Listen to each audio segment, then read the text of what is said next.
A new dawn is coming slowly to Africa.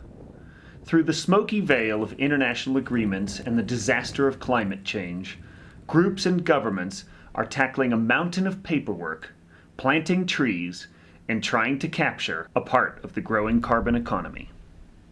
The Kyoto Protocol outlines the rules for carbon trading using a system called the Clean Development Mechanism, or CDM. CDM is the Bible of carbon trading, but does not make much allowance for forests that actually remove the carbon from the air. The numbers say everything. Only 3% of all CDM certified carbon credits come from Africa, and out of hundreds of applications, only one forestry project has CDM certified carbon credits to sell.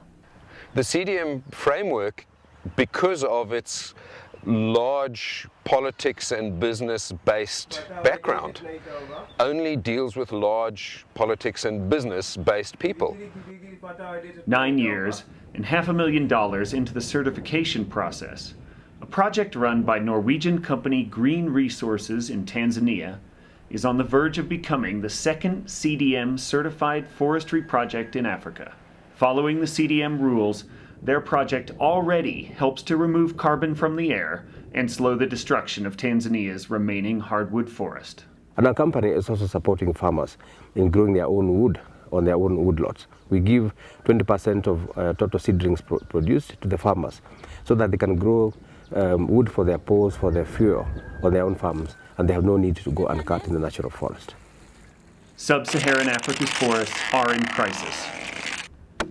The booming cities of the region rely on charcoal made from old-growth hardwood forests.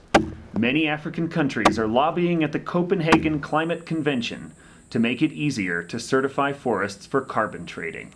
For the people who are meeting at Copenhagen, I would advise them to find a way to simplify the procedure in accessing the carbon money so that it will encourage them to plant more trees, which will reduce the amount of carbon dioxide from the atmosphere.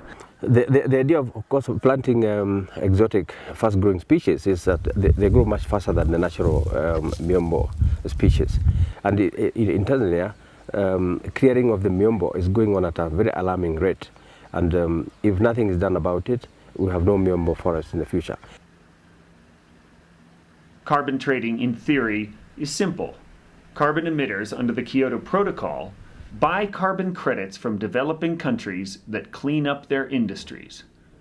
But the architecture of the Kyoto Protocol is so expensive and time-consuming to negotiate that a forest is almost impossible to certify for full carbon credits. So the CDM must adapt its way of dealing with things to deal with units which are smaller, that can be afforded by the guys on the ground.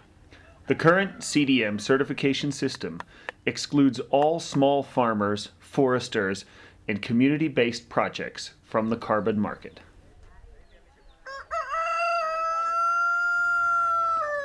This is Jeffrey Barbie reporting for Global Post from Tanzania.